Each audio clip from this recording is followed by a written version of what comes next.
Sekitar masuknya Islam ke Indonesia karangan Profesor Dr. Haji Abu Bakar Aceh.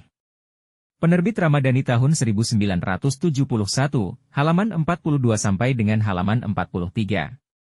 Ada beberapa masalah yang membedakan antara Syiah dan Ahli Sunnah, Syafi'i. Satu di antaranya masalah imamah, yang sudah kita singgung di atas.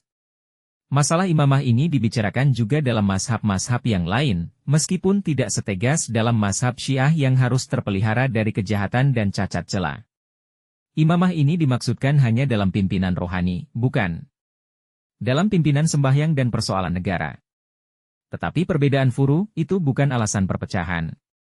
Penutupan pintu ijtihad bagi mereka berarti menyempitkan agama. Berselisih paham antara satu mazhab dengan mazhab yang lain dalam Islam, terutama dalam masalah furu, tidak berarti menentang agama, dan tidak berarti berlawanan dengan Quran dan Sunnah.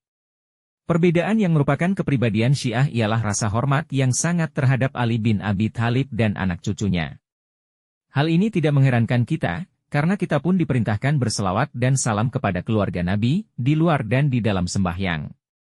Mengapa cintanya tertumpah kepada bin Abi Thalib dan anak cucunya? Kita pun dapat merasakannya, bahwa pengorbanan Abu Thalib, pengorbanan Ali kepada Nabi tidak terbatas.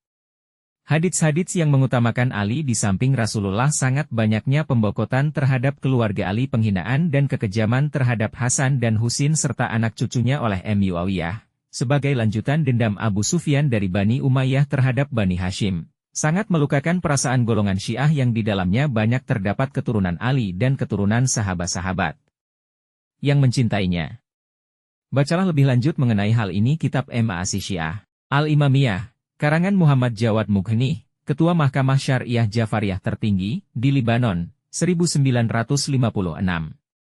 Memang penyelidikan kita masih jauh mengenai persoalan masuknya Islam ke Indonesia di Aceh. Jika nisan-nisan yang tertulis itu sudah sekian banyaknya, yang akan dijelaskan, on Cijveren, sebagian besar dari orang-orang Syiah, yang membolehkan nisan berukir itu, betapakah pula banyaknya nisan-nisan yang tidak tertulis, yang hanya terdiri dari sebuah batu gunung, pada kepala dan kaki orang-orang salaf dan saleh itu, yang barangkali banyak pula membawa sumbangan dalam penyiaran agama Islam di Sumatera Utara, banyak yang tidak kita ketahui. Mereka tidak meninggalkan namanya karena takut riya dan takabur, mereka tidak mengharapkan pujian daripada kita, balasan dan syukur atas jihadnya, mereka hanya mempersembahkan amalnya kepada Tuhan belaka. Tuhan yang abadi, yang tidak mengenal batas waktu dan masa. Kita manusia, yang hanya berumur setahun jagung dan berdarah setampuk pinang, bersifat lemah dan bernyawa rapuh, hanya meraba-raba dalam gelap gulita untuk mengetahui, apa yang hanya beberapa ratus tahun sudah terjadi.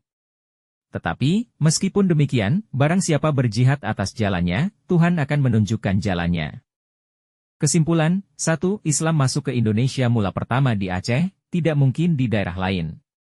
2. Penyiar Islam pertama di Indonesia tidak hanya terdiri dari saudagar India dari Gujarat, tetapi juga terdiri dari mubalik Islam dari bangsa Arab. 3. Di antara masa pertama dipeluk di Aceh ialah Syiah dan Syafi'i. 4. Pemeriksaan yang teliti dan jujur akan dapat menghasilkan tahun yang lebih tua untuk sejarah masuknya agama Islam ke Indonesia.